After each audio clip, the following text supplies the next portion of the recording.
अस्सलाम वालेकुम प्यारे बच्चों, उम्मीद है कि आप खैरियत से होंगे। आज हम स्टार्ट करेंगे नूरानी कायदा के दूसरे सबक की चौथी क्लास। तो नूरानी कायदा का जो दूसरा सबक है, इसमें हम मुरक्कबात के बारे में पढ़े थे। यानी मुरक्कब क्या होता है कि जब एक से ज़्यादा हरूफ आपस में जुड़ते हैं तो उसको मुरक्कब कहते हैं, और मुरक्कबात मुरक्कब की ही जमा होती है। तो एक से ज़्यादा हरूफ जो है वो आपस में जुड़ेंगे एक लफ्ज़ को बनाने के लिए।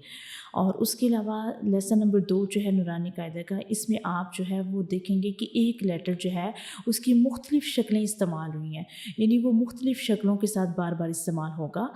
और दूसरा आप देखेंगे कि इस लेसन में, लेसन नंबर 2 में, सबक नंबर 2 में आप देखेंगे कि जो आधी शक्लें हैं लेटर्स की वो इस्तेमाल हुई हैं, क्योंकि एक लेटर जो है उसने अगर दूसरे लेटर के साथ जुड़ना है तो वो अपनी पूरी शक्ल के साथ कभी भी नहीं जुड़ सकता।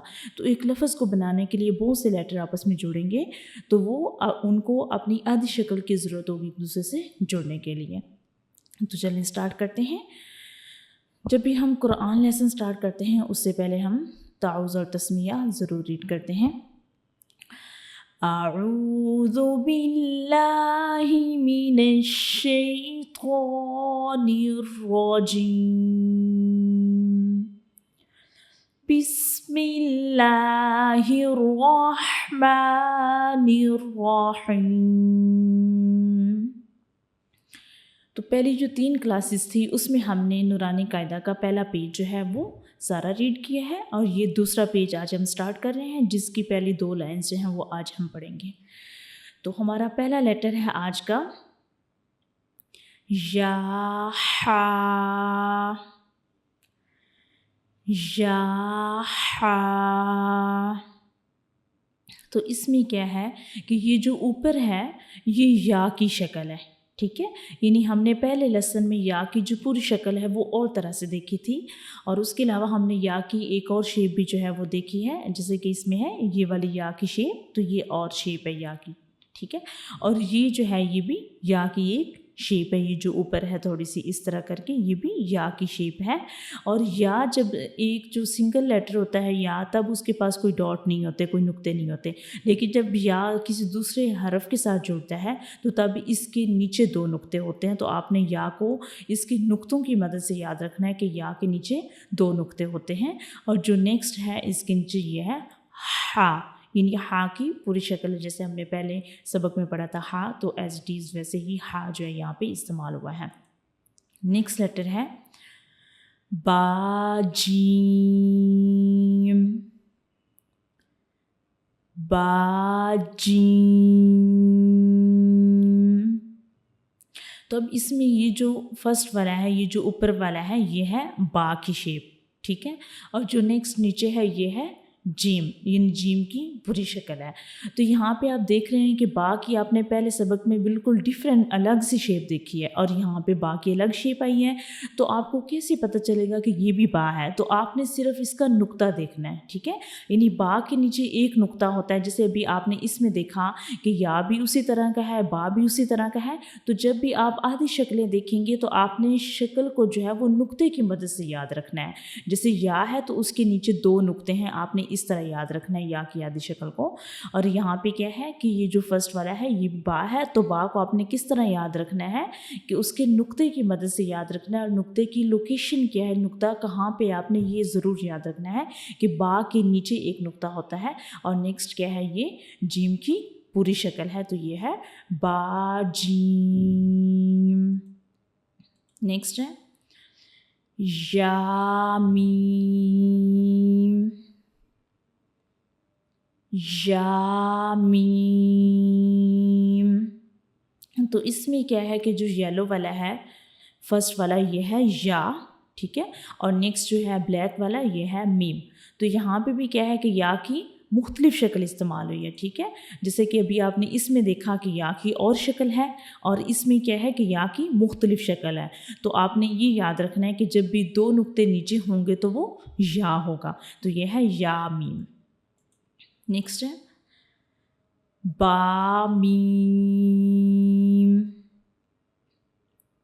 बामीम। तो इसमें भी क्या है कि फ़र्स्ट वाला जो है ये बा है। तो इसमें क्या है कि बा की जो है वो मुख्तलिफ शक्ल आ रही है, तो आपने सिर्फ नुक्ते की मदद से याद रखना है कि जिसके नीचे एक नुक्ता आ रहा है वो है बा। और नेक्स्ट है वो मीम की जैसे शक्ल आपने पहले सबक में पढ़ी थी वैसे सेम यहाँ पे भी है, तो ये है बा मीम। नेक्स्ट है नून मीम, नून मीम। तो यहाँ पे क्या है कि ये जो ऊपर वाली शेप है शक्ल है ये नून की है और उसके नीचे मीम है। तो पीछे पहले लेसन में आपने नून की पूरी शक्ल देखी थी, वो बिल्कुल अलग थी। उसके बाद एक और हमने नून की शक्ल देखी थी जो जा की तरह दिखाई देती है, वो बिल्कुल अलग थी। और यहाँ पे क्या है कि नून की शक्ल अलग है। तो आपने इसको किस तरह याद रखना है, आपने इसको इस तरह याद रखना है कि अगर एक नुक्ता ऊपर आ रहा है तो वो नून होगा, आपने इसको जा के साथ मिक्स नहीं करना है। जा के ऊपर भी एक नुक्ता होता है, जाल के ऊपर भी होता है, नून के ऊपर भी होता है जब नून आधी शक्ल में इस्तेमाल हो रहा होता है। तो आपने जाल या जा के साथ इसको बिल्कुल भी मिक्स नहीं करना, क्योंकि वो कभी भी जुड़े हुए स्टार्ट में नहीं आते, वो एंड पे जुड़े हुए आते हैं। तो ये जब भी इस तरह एक नुक्ता ऊपर होगा, इस तरह की शेप होगी तो वो नून होगा, अगर नुक्ता नीचे है तो वो बा होगा। नेक्स्ट है तामीम, तामीम। तो इसमें क्या है कि जो ऊपर शक्ल आ रही है ये है ता की और नीचे जो है ये मीम की है। तो यहाँ पे भी क्या है कि ता की एक मुख्तलिफ शक्ल आई है। तो आपने कैसे याद रखना है इसको कि ता के ऊपर दो नुक्ते होते हैं, ठीक है। जैसे या के नीचे दो नुक्ते हैं तो ता के ऊपर दो नुक्ते हैं। आपने ता को इस तरह याद रखना है कि ता के ऊपर दो नुक्ते होते हैं। जब भी आधी शक्ल आएगी किसी भी जगह पे लेटर के ऊपर दो नुक्ते होंगे तो वो ता होगा, और अगर नीचे होंगे तो वो या होगा। नेक्स्ट है सामीम, सामीम। तो इसमें क्या है कि जो पहला लेटर है पर्पल कलर का ये है सा, ठीक है। ये सा की आधी शक्ल यहाँ पे इस्तेमाल हुई है। और सा के ऊपर कितने नुक्ते होते हैं, सा के ऊपर 3 नुक्ते होते हैं और ये सा की आधी शक्ल है। और उसके बाद ये नेक्स्ट येलो वाला जो ये मीम है, तो मीम की ये भी एक शक्ल होती है। जैसे अभी आपने इसमें ये मीम देखा है, मीम की एक ये शक्ल है और उसके बाद मीम की ये भी एक शक्ल है, तो ये सा मीम। नेक्स्ट है बाया, बाया।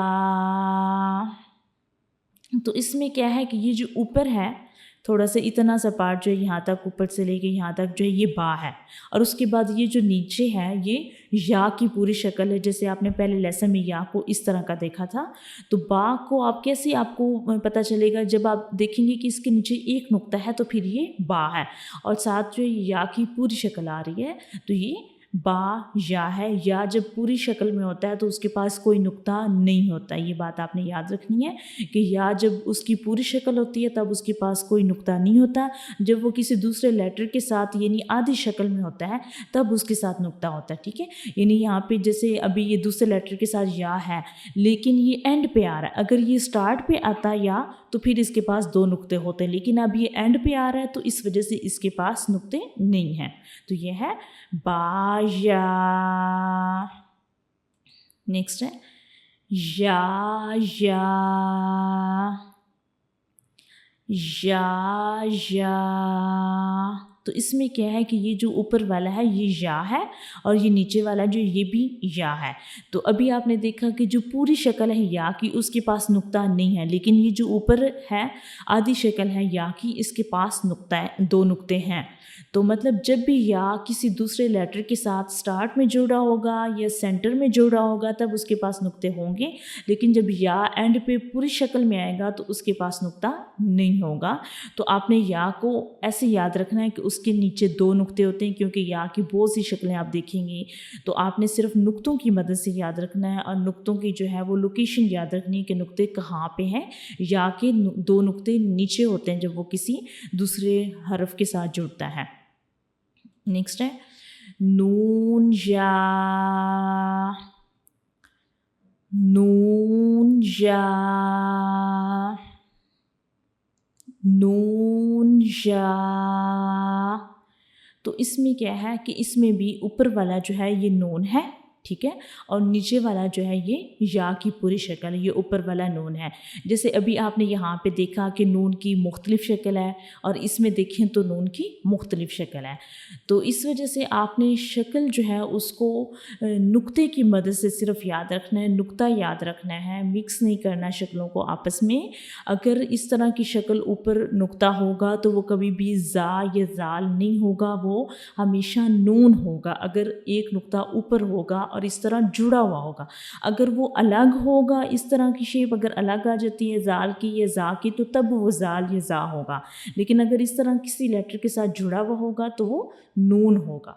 तो ये नेक्स्ट है या की पूरी शक्ल। नेक्स्ट है ताया, ताया, ताया।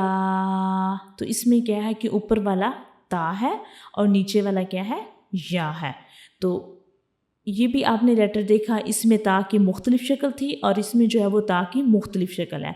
तो आपने सिर्फ इनके नुक्तों की मदद से याद रखना है कि जिस भी लेटर के ऊपर दो नुक्ते आ जाएंगे, यानी वो किसी दूसरे एक हरफ दूसरे हरफ के साथ जुड़ा हुआ होगा, यानी ता जब किसी दूसरे हरफ के साथ जुड़ेगा तो उसके ऊपर दो नुक्ते होंगे तो वो ता होगा, अगर नीचे दो नुक्ते होंगे तो वो या होगा। नेक्स्ट है सा या, साया। तो इसमें क्या है, ऊपर वाला जो है ये है सा और नीचे वाला या है। तो यहाँ पे भी क्या है कि सा जो है इसके ऊपर तीन नुक्ते हैं। जैसे अभी आपने सा को यहाँ पे भी पर्पल में देखा कि सा की मुख्तलिफ शक्ल है और यहाँ पे भी क्या है कि सा की मुख्तलिफ शक्ल है।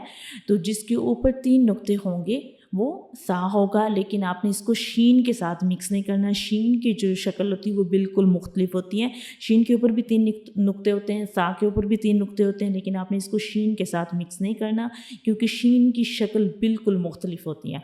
तो ये सा या है। तो आज का जो हमारी क्लास थी उसमें हमने जो है ये दो लाइंस जो हैं इनको पढ़ा है। तो अगर आपको इनमें से कोई भी क्वेश्चन हो तो आप मुझसे पूछ सकते हैं। आपका बहुत शुक्रिया आज की क्लास ज्वाइन करने के लिए। इंशाल्लाह मिलते हैं नेक्स्ट क्लास में। अल्लाह हाफिज़।